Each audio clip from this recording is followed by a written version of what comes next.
Amados irmãos, estamos iniciando mais um estudo das Sagradas Escrituras.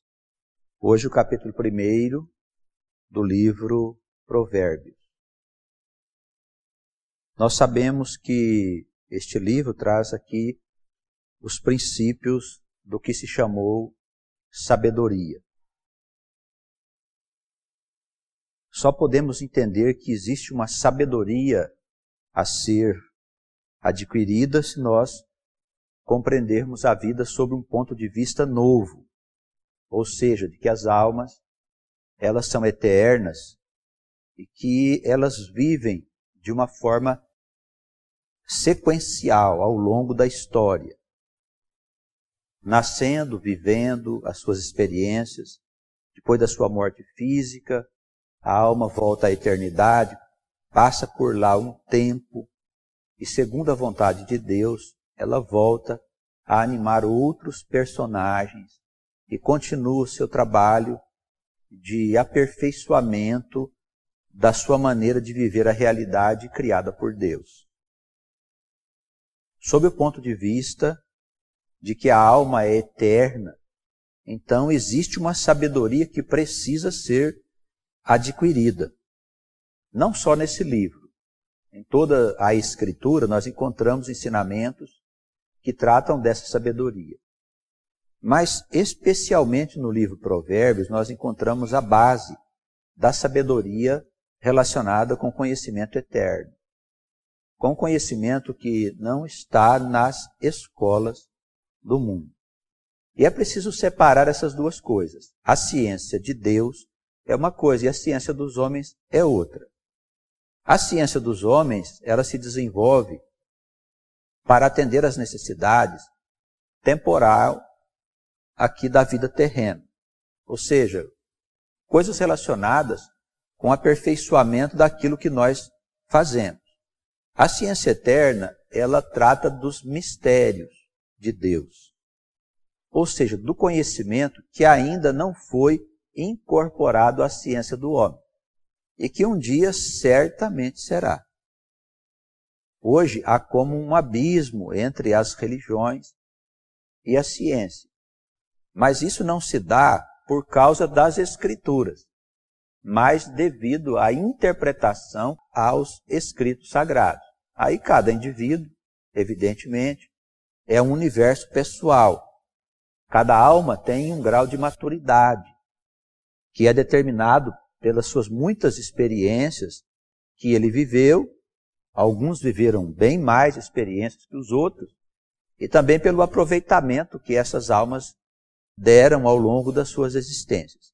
Isso determina uma pessoa mais madura, uma pessoa que tem mais facilidade para lidar com a vida do que outras que têm dificuldade.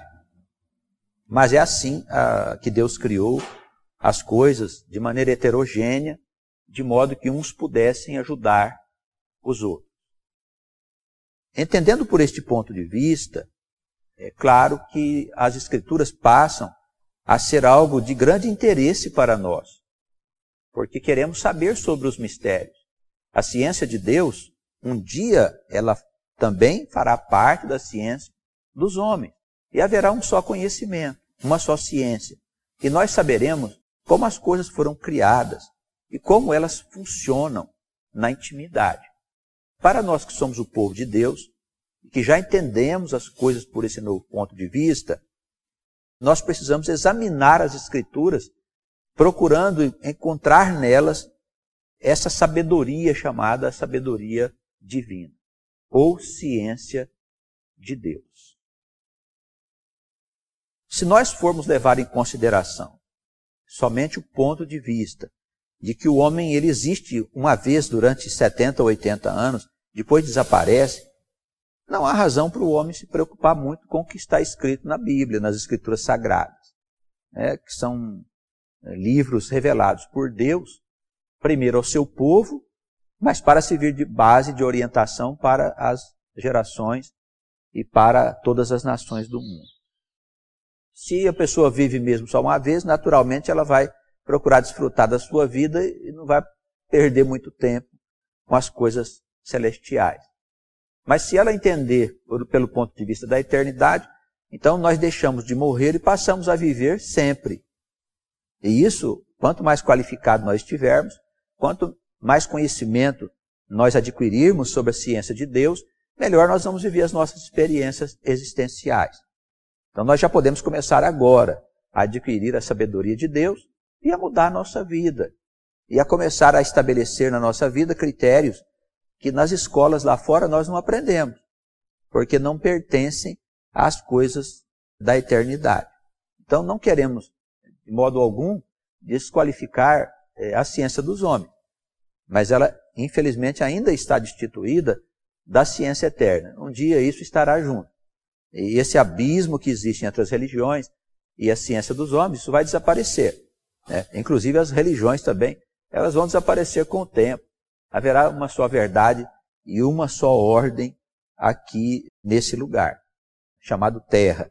Esse lugar que é a nossa casa, o ambiente onde nós existimos de acordo com a vontade de Deus.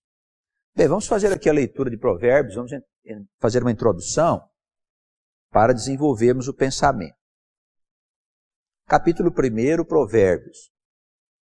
Provérbios de Salomão, filho de Davi, rei de Israel.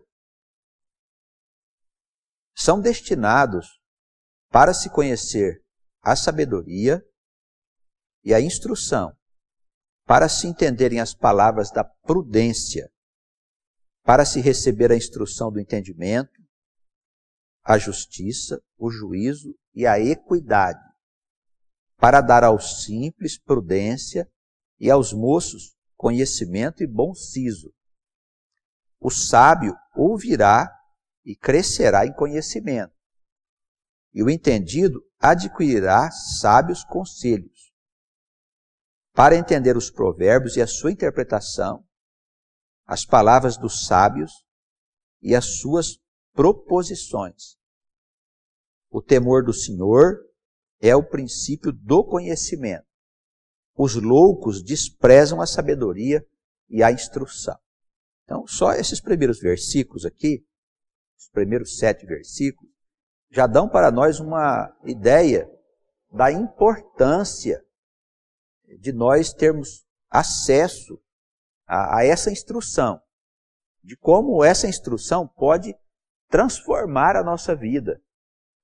E a palavra diz que deve ser ensinado aos moços, para que eles possam ser homens verdadeiros, homens completos, dentro daquilo que se é possível. Quando nós falamos homens idôneos, sérios, homens perfeitos, nós falamos dentro da relatividade dessa época, desse tempo. É claro que daqui a 1000 anos a perfeição terá um outro conceito, porque muitas coisas malignas não mais existirão na Terra, elas vão desaparecer com as transformações que devem acontecer em breve na Terra, submetidas à lei do progresso. Nós vemos que a instrução, ela diz que nós precisamos conhecer essa sabedoria, para poder fundamentar nossa existência. Por quê? É necessário trazer as coisas de Deus para a Terra. As pessoas, não entendendo muito bem as coisas de Deus, elas procuraram adaptar as ideias. Elas vivem do jeito que elas acham que é certo e dizem, olha, Deus me ajuda, Deus me dará vitória, e vou conseguir todas as coisas se Deus quiser, e vai por aí. Mas tudo isso é fundamentado numa confiança cega que a pessoa está tendo em Deus. E a fé, quando ela é cega, quando não está, ela está fundamentada, estribada, num entendimento inteligente das coisas, ela é frágil. E se vier uma tempestade, se vier uma dificuldade grande, uma prova difícil, a pessoa não consegue suportar aquilo. E ela se escandaliza e acaba abandonando sua fé. Nós precisamos buscar essa sabedoria de Deus, este conhecimento, para que nós sejamos fortes, para que os nossos pés estejam sobre rocha. Veja os irmãos, estamos nos aproximando de um tempo de transformação, e tudo indica que o reino de Deus está bem perto da nossa época. Ocorre que antes da chegada do reino, haverá um grande transtorno no mundo. E a nossa fé será provada. Acha mesmo que nós não seremos provados? Os irmãos acreditam que nós, como representantes do Deus eterno, das verdades eternas na terra, acha mesmo que o dono do mundo, que nós sabemos quem é, vai deixar nós em paz? É claro que não. Vai chegar uma hora que ele vai nos aborrecer. Ele vai criar uma situação para poder nos provar. E se nós não entendermos aquilo que vai acontecer, nós vamos abandonar nossa fé, porque seremos provados. Com ameaças. Às vezes pode acontecer que alguns serão perseguidos, presos. Isso está nas profecias? Está. Vai ser com todo o povo de Deus? Parece que não, parece que há algumas lideranças, ao que tudo indica. Mas o povo também será provado. Poderemos sofrer uma prova de fome? Pode. De enfermidade? Pode, por que não? De ausência de bens materiais? Pode, por que não? É preciso que a gente tire da nossa cabeça a ideia de que Deus é conforto material. As Escrituras, não é o que diz a igreja, as Escrituras dizem que o reino de Deus não é comida nem bebida. É um estado de espírito. E isso implica a sabedoria das coisas eternas. Se nós não tivermos em nós esse entendimento, quando chegar naqueles dias, nós vamos ficar desesperados. A situação se agrava no mundo, irmãos. Se agrava.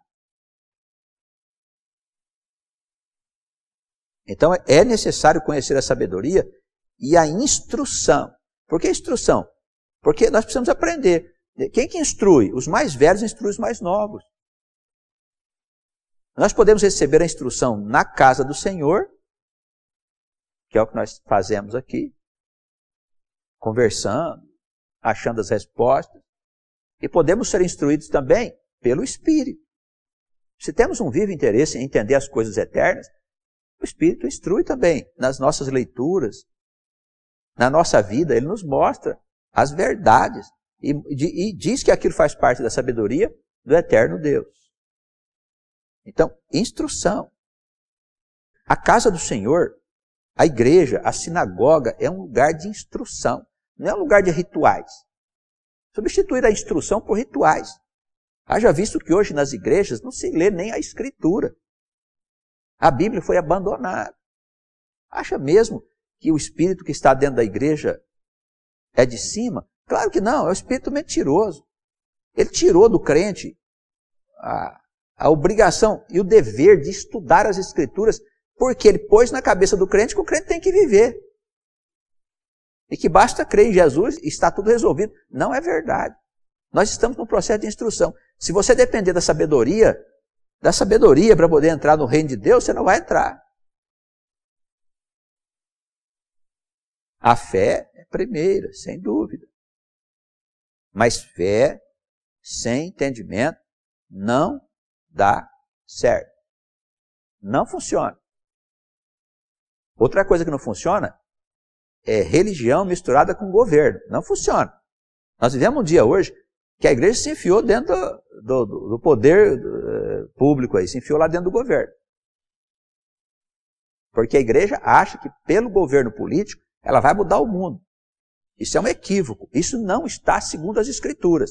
Isso não dá certo. Não costuma dar certo. Desemboca em excessos de toda a ordem. A história mostra isso. A história mostra isso. De todos os tempos em que a igreja ou em que as religiões resolveram se enfiar dentro do governo político. A política é uma ferramenta de administração da sociedade. E assim deve ser. Não se deve envolver as coisas de Deus com as coisas da política. Deixa a política seguir o caminho dela, ela tem o papel a ser realizado até que o reino se estabeleça. No dia que o reino se estabelecer, a política também vai ser modificada, mas na época que nós vivemos, não se deve misturar as duas coisas. E por que misturam? Porque não entendem as Escrituras no ponto de vista da eternidade das coisas. E na relatividade da existência do homem, se o homem existe mesmo uma vez só, então ele tem que tentar mudar as coisas enquanto ele está por aqui. Daí nós temos esses homens aí que se julgam escolhidos, né? Para mudar o destino da nação e tal, etc. O tempo dirá que faça o papel a que foram eleitos.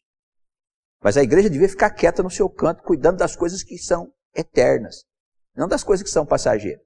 Então, alguns homens, eles olham para os escritos de uma maneira equivocada. Então, para nós, a igreja deve ser um lugar de instrução. A sinagoga deve ser um lugar de instrução. A casa do Senhor deve ser um lugar de instrução da alma. Ela precisa aprender a história do povo de Deus. As promessas que foram feitas não foram cumpridas. Nosso Deus é um Deus de mentira? Nosso Deus é um homem para mentir? Não é. Se as promessas não foram cumpridas, é porque as escrituras não se cumpriram ainda. Vamos olhar pelo ponto de vista dos judeus. Vamos deixar o Novo Testamento de lado, pronto. Esquece Jesus. Pega o Antigo Testamento. A história é completa do reino messiânico, que será estabelecido na terra, é completa nos profetas. Não se cumpriu. Então as escrituras como um todo, as promessas não se cumpriram. As pessoas precisam saber disso. Os homens precisam saber dessas coisas. Nós somos eternos. As pessoas estão vivendo como se fossem morrer. Preocupadas em gozar, em ter, em serem mais importantes do que as outras. Isso tudo é contra os ensinamentos gerais da sabedoria de Deus, expressa nos livros sagrados. Então, instrução é fundamental. Existe um compêndio de sabedoria. Nem se sabe o volume da sabedoria. A sabedoria de Deus é infinita. Algum tempo você vai parar de se instruir? Nunca. Você nunca vai parar de se instruir. Você sempre vai se instruir. O dia que você parar de se instruir, a tua alma já atingiu o nível da eternidade. Ela volta à eternidade do Criador. Não perde a consciência. Mas deixa de existir dentro da relatividade. Tudo se move, o dia que tudo parar de se mover e de progredir, é porque chegou o fim, a eternidade, irmão. Então sempre nós precisamos tomar gosto pelo aprendizado. Querer olhar para a Escritura para investigar, para saber como é, para saber como viver bem. Ela pode nos dar esse caminho. No versículo 3, ele fala sobre receber instrução acerca de justiça, para saber o que é a justiça de Deus e justiça dos homens. São duas coisas diferentes. A justiça dos homens, ela se fundamenta nas ideias reveladas pela justiça de Deus. Mas são formas imperfeitas da verdadeira justiça. Nós temos que saber fazer diferença entre essas coisas. Juízo. Não devemos julgar como julgam os homens. Precisamos saber fazer juízo das coisas, apreciar as coisas no ponto de vista da eternidade. Como eu disse na pregação última que fiz, temos que considerar a misericórdia. O amor, o perdão, que não existe na justiça dos homens. O juiz não está ali para perdoar, ele está ali para condenar. Né? O sujeito tem que cumprir a pena dele. Tem lá uns atenuantes, etc., mas o juiz está ali para condenar. A justiça, no ponto de vista de Deus, é diferente. Mediante o arrependimento do pecador, que o Senhor sabe quem está arrependido, Ele pode perdoar aquela pena que o sujeito recebeu da lei de Deus. Então, saber acerca do juízo de Deus, saber separar as coisas, é importante. Não misture não, viu, irmãos? Hoje em dia estão fazendo um monte de justiça por aí, achando que estão fazendo a justiça de Deus. Não é não, viu? Isso é a justiça dos homens. Essa justiça é destituída do perdão. Destituída de qualquer ideia de misericórdia. Eu gosto de lembrar Tiago, né? Diz assim, o juízo do Senhor será sem misericórdia para aquele que não teve misericórdia. Entendeu? Porque um dia todos nós seremos julgados. Não é? O juízo final, ele pega todas as vidas que a alma viveu e traz ali a contabilidade e diz, isso aqui é teu. Você tem aqui coisas que nós precisamos perdoar. Vamos ver quantas vezes você perdoou. Mas então, você não perdoou, então não posso fazer nada. Não é isso que diz o Pai Nosso? Percebe?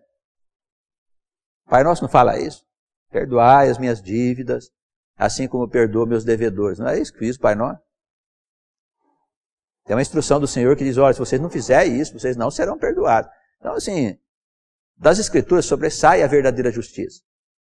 A justiça de Deus é misericordiosa com você, mas você precisa ter misericórdia. Se você não tiver misericórdia e amor, você não será perdoado pelo Senhor. Põe atenção nisso. É diferente da justiça do homem. Isso deveria servir de referência para nós, irmão. É muito sério. A justiça dos homens é uma coisa. Justiça de Deus é outra. Um dia, a justiça de Deus substituirá a justiça dos homens. Mas isso no tempo devido. Tá bem? Por enquanto, deixa a justiça dos homens fazer o papel que ela foi criada para desempenhar. Deixa ela fazer o seu papel, é isso que importa. Fala da simplicidade. A sabedoria chega com facilidade aos mais simples de coração. O orgulhoso tem uma dificuldade, para poder entender as coisas de Deus, porque ele acha que ele não precisa aprender mais. Às vezes, já sei. Tá bom. O Sócrates, que foi um dos grandes pensadores gregos, dizia, olha, cada vez que eu avanço, eu vejo que não sei nada. A gente também, quando começa a examinar a Escritura, e começa a entender o mecanismo da criação, a gente fala, olha, irmão, a gente na verdade não sabia ainda. E quando a gente faz escritos que precisam ser revisados, que você fez lá um escrito, para ser publicado, etc. Aí você entende uma coisa nova. Aí é preciso revisar tudo aquilo que você escreveu, porque você está aprendendo uma outra coisa agora, um ponto de vista mais completo sobre aquilo que você estava escrevendo. E aí você descobre que você não sabia. E a impressão que a gente tem é que a gente não sabe nada mesmo. Porque cada vez que você descobre uma novidade, você diz, nossa, mas como eu não sabia disso? Não é? Então, irmãos, deixemos de lado a vaidade, o orgulho e a pretensão de saber para avançar no conhecimento da eternidade. É necessário ter humildade. Outra coisa, se você disse uma coisa e ficar comprovada por Deus que aquilo está errado, pela argumentação dos irmãos, muda. Qual o problema mudar? Qual a dificuldade de recuar, mudar de conceito, de pensamento? For necessário. Nós estamos aqui para aprender. Daqui não se forma sábios. Aqui é lugar de aprendizes. Eternos aprendizes do Senhor. Eternos aprendizes. Aparentemente, é isso que está nas Escrituras Sagradas. O sábio ouvirá e crescerá em conhecimento. O sábio vai ouvir. O sábio vai ouvir. Vai se permitir. E crescerá em conhecimento. Vai crescer, acumular novos entendimentos. O entendido adquirirá sábios conselhos. No versículo 7, ele fala aqui uma coisa que eu acho que é a base da nossa relação com Deus. Ele diz que isso aqui é o princípio da sabedoria, do conhecimento. O temor do Senhor. Se você não respeita Deus, se você não acha Deus o máximo, então, meu amigo, você não vai ter sabedoria nunca. Porque Deus é primeiro. Deus é primeiro. Eu preciso entender isso. Tudo, menos questionar Deus. Não questione Deus. Não diga que tem uma coisa fora do lugar. Deus não está ouvindo. Deus é injusto. Por que Deus permitiu que a barreira lá caísse em cima do povo e tal, rompesse a barragem. Um monte de inocentes morreram ali e tal. Amém. Faz parte da grande confusão que se instalou no mundo, porque há nele um espírito de irresponsabilidade. Não só daqueles que sofreram, mas daqueles que estavam ali detendo o poder sobre aquele lugar. É um espírito do mundo, onde os interesses materiais estão adiante dos interesses do homem. Mas Deus não podia impedir? É claro que Ele podia impedir. Ele tem domínio sobre todas as coisas. Então por que derrubou? Porque Ele está ensinando essa humanidade que ela não pode andar sem Ele.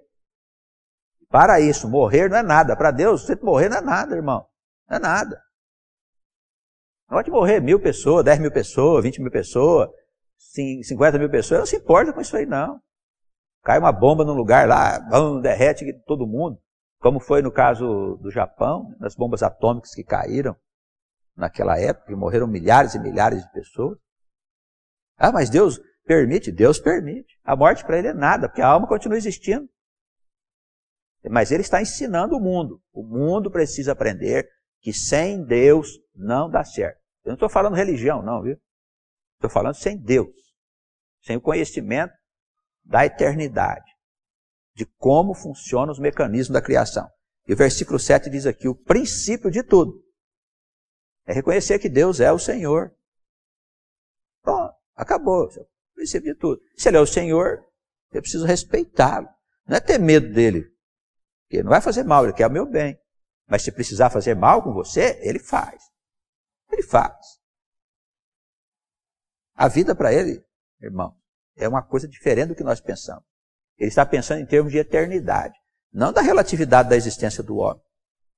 O mau servo, o sujeito não está fazendo a vontade de Deus, está só ocupado com as coisas dele. Se precisar, ele tira a vida daquele servo. Ele faz isso. Ele fez com o povo dele. Mas não vai fazer com estranho? Acha mesmo? Não. Tem domínio sobre tudo. Não é o Deus da igreja. Eu estou falando do Deus de Israel. É o Deus Altíssimo, o Ser Eterno. É algo além da nossa imaginação. Governa e guia todas as coisas. Ele mesmo disse, eu faço a luz, eu faço as trevas, eu faço o bem, eu faço o mal, eu sou o Senhor. Eu faço tudo. Ele disse isso. E não uma vez só não, disse várias vezes. Então nós temos que entender que ou estamos com Ele, ou estamos contra Ele. É simples. Então, vamos nos colocar na condição de servos, de pessoas simples e humildes, deixar Deus falar no nosso coração, guiar-nos. Ele não vai exigir nada de você, além do que você pode fazer, irmão. Se você não tem condição de entender ainda determinadas coisas, Ele não vai te revelar. Se você não tem condição de fazer certas tarefas, Ele não vai te dar. É um Deus maravilhoso. Mas você pode ser feliz dentro do teu mundo, sem se enfiar nas ilusões e mentiras desta humanidade. O espírito de mentira que está na humanidade está iludindo multidões, inclusive dentro das igrejas. Dentro e fora, está para todo lado. Porque ele é um espírito de vaidade. Ele não é o espírito conforme aquele revelado nas escrituras de Israel. Não é um espírito dessa natureza. Eu costumo dizer que parece que tem dois deuses, né? Um Deus aqui no Ocidente, né? Os cristãos, e o Deus de Israel. Porque você não consegue entender, você lê a escritura e fala, não é possível, eles estão falando de um outro Deus.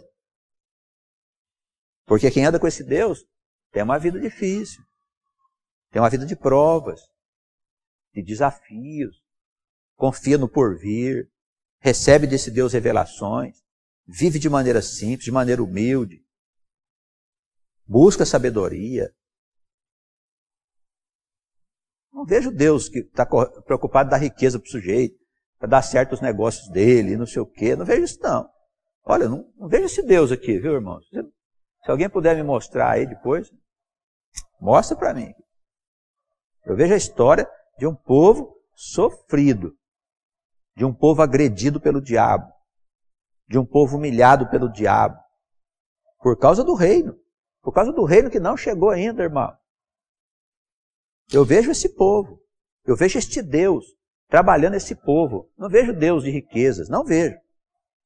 De glórias. Não vejo isso, não, irmão.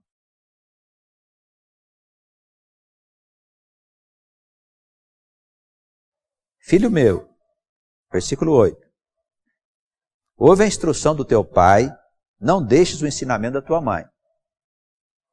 Porque serão como diadema gracioso em tua cabeça e colares ao teu pescoço.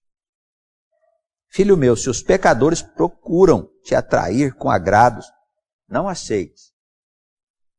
Se disserem, vem conosco a tocaias de sangue, embosquemos o inocente sem motivo, traguemo-los vivos, como a sepultura, inteiros, como os que descem a cova.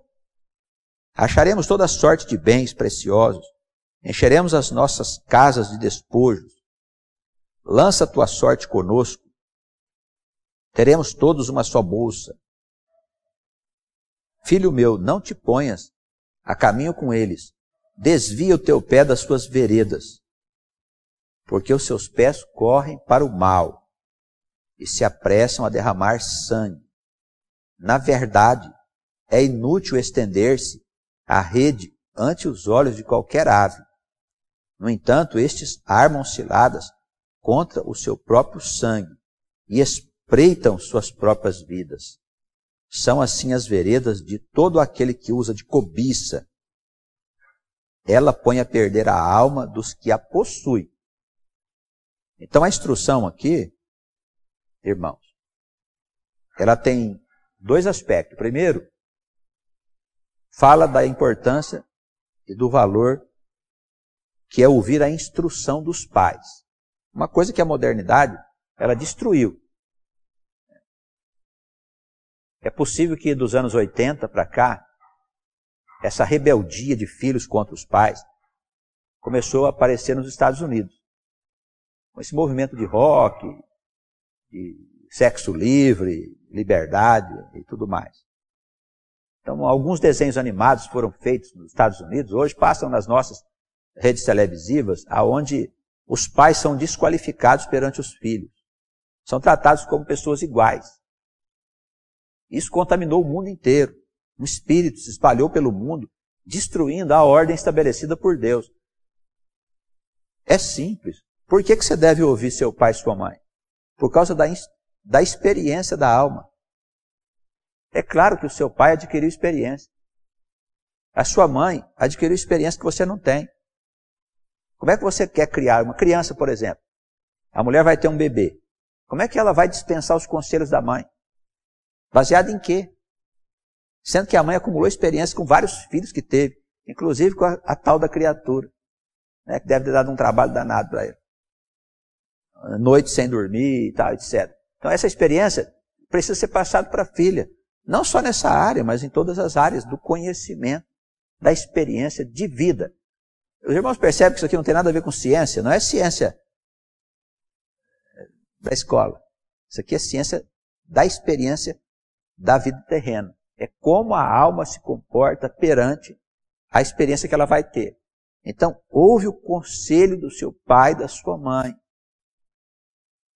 Os pais e as mães foram colocados de lado. A modernidade ensina que a criança com 13, 14 anos já é senhor de si. A televisão vive mostrando crianças prodígios, que com 6, 7 anos já faz isso, já faz aquilo. Acredita mesmo uma criança com 7 anos tem maturidade? Acha mesmo um negócio desse? A humanidade está ficando enlouquecida por quê? Por um espírito de vaidade. Por esse espírito de loucura que o Provérbios fala aqui, ó. Ele diz, ó, quando o povo desse mundo te chamar, não vai com eles não. Por quê? Porque eles só pensam em encher os seus bolsos. Eles acham que eles podem cometer injustiça por eles mesmos e que Deus não está vendo. Mas eles colocarão a sua alma a perder. É o que diz o livro. Temos uma dificuldade enorme hoje de relacionar com os filhos.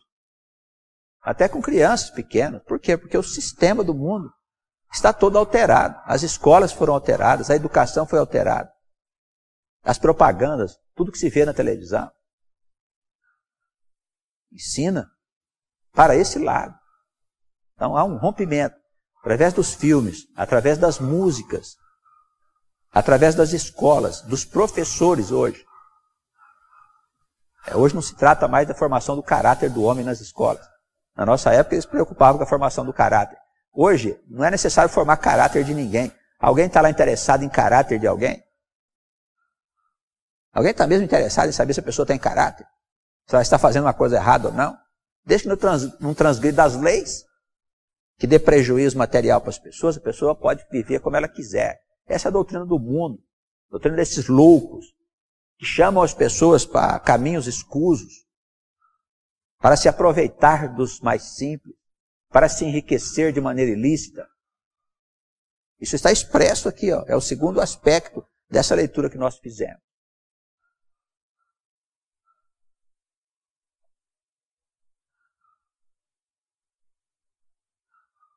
Aqueles que se deixarem envolver. Isso é bom a gente falar com nossos filhos, irmãos. Apresentar aos nossos filhos o ensinamento da Escritura. Eles colocarão a perder a sua alma. Isso significa que não é possível viver de outro jeito. Ou nós vivemos sob a guarda de Deus, ou nós estamos perdidos. Sob a instrução de Deus. Alguns dizem que a instrução foi já modernizada. Que existem doutrinas que foram reveladas que substituem as Escrituras. Onde é que está escrito? Não tem. Não tem. Se alguma doutrina está em consonância, em concordância com os ensinamentos das Escrituras, então ela é uma doutrina verdadeira. Agora, se ela está numa situação de contrariedade aos princípios das Escrituras, ela não pode pertencer a essa Escritura. Ela pode ter até uma parte que seja verdadeira, mas não na sua totalidade.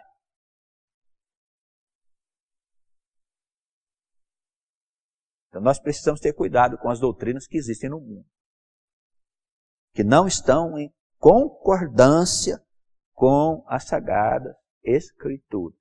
Não podemos, irmão. Não podemos nos deixar envolver por isso.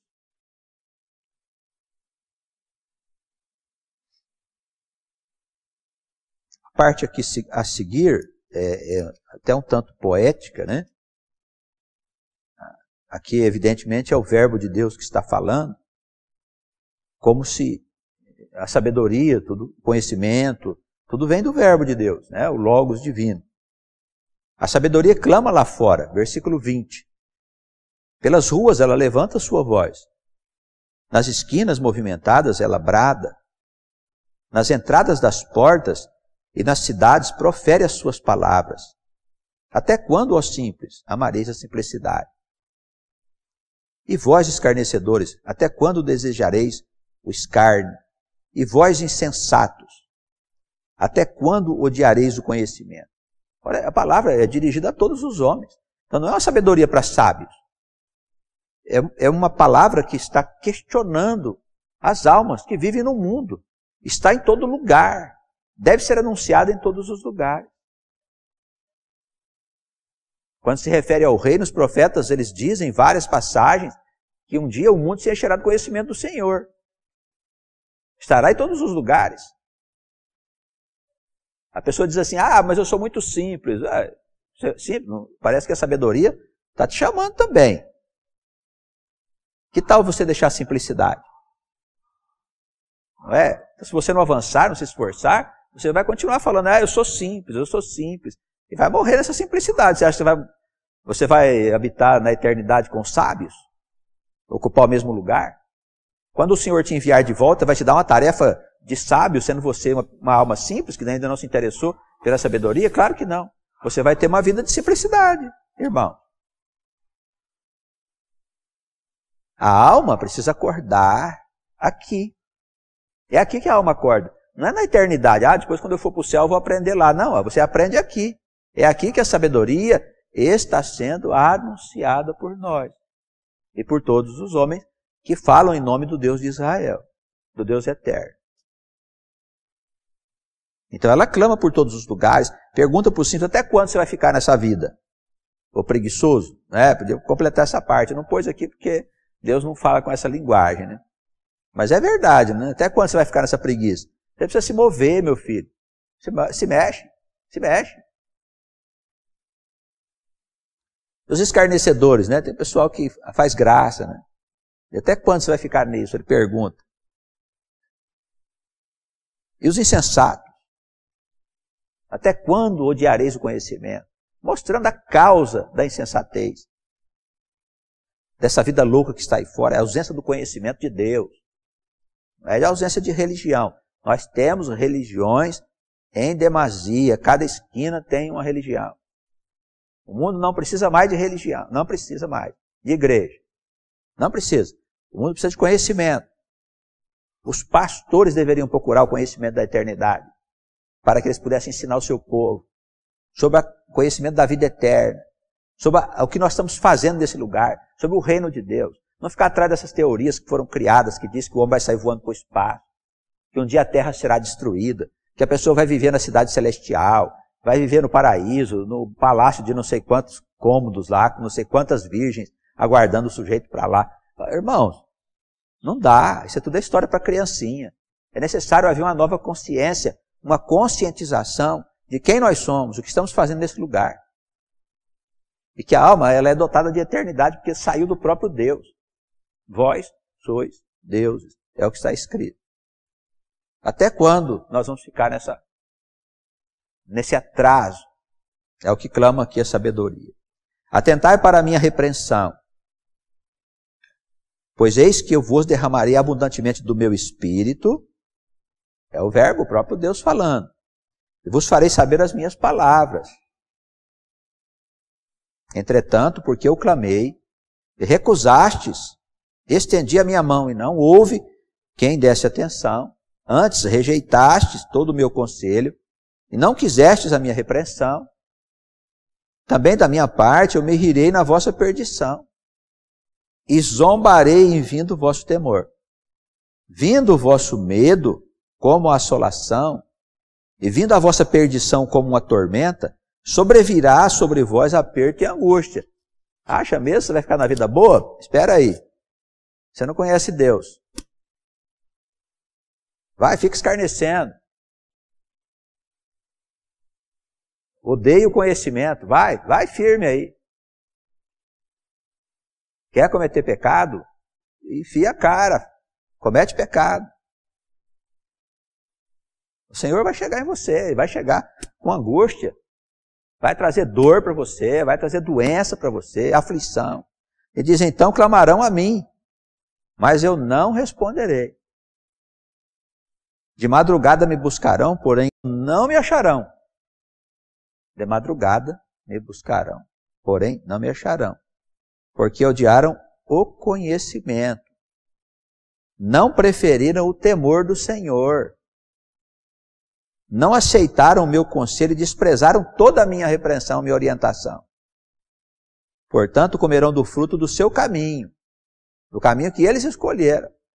Pode escolher. A pessoa chega, pastor, mas eu acho que a vida é diferente, agora o tempo é outro, eu acho que viver assim, tá. Coisa mais boa do mundo é você escolher teu caminho. Vai firme. Eu me agarro do caminho do Senhor, meu amigo. Eu não sei quanto a você, já tomei lambada de todo tipo no meu caminho. Quando eu quis fazer do meu jeito, só apanhei do Senhor. Então, chega. Eu quero seguir o caminho do Senhor. O sujeito vai comer o fruto das escolhas que ele fez. Está aqui, ó, versículo 31. Fartar-se-ão dos seus próprios conselhos. Vai chegar uma hora que ele vai ficar enjoado das coisas que ele pensa. Porque o erro dos simples os matará. O desvario dos insensatos o destruirá. Mas aquele que me der ouvidos habitará em segurança e estará livre do temor do mal. Irmãos, me parece completo. Me parece completa a instrução. Ele diz, olha, eu tenho aqui um contingente de conhecimentos a ser revelados a vocês. Eu aconselho que vocês sigam esse caminho. Não dê ouvidos aos pecadores. Os pecadores que escolherem esse caminho, eu estou anunciando, vocês não se interessaram, não tem problema nenhum. A aflição vem. A angústia, a doença, a desgraça, ela vem. Porque todos deverão dobrar o joelho ao Senhor. E a ferramenta que Deus usa é o sofrimento. É o sofrimento. E quando ele vier você me procurar, eu não vou te responder. Quer dizer que o sofrimento vai ser longo, hein? Vai ser longo. Então, irmãos, não me parece que este ser, este Deus, este verbo, este logos, não me parece que quer o nosso mal. Ao contrário, parece que ele quer o nosso bem.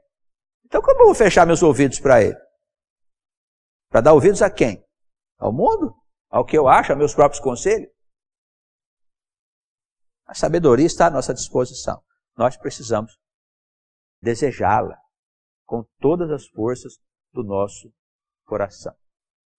Que Deus nos abençoe, nos dê coragem, nos dê ânimo, força, para seguirmos na nossa experiência existencial de vida, de convivência, na comunidade, com os irmãos, com a família, com a vida, com a profissão, com tudo. Mas que o Espírito deste Deus, como Ele prometeu para nós, Ele possa falar no nosso coração, mostrando a nós os caminhos da nossa felicidade. Sejamos abençoados em nome do Senhor. Amém.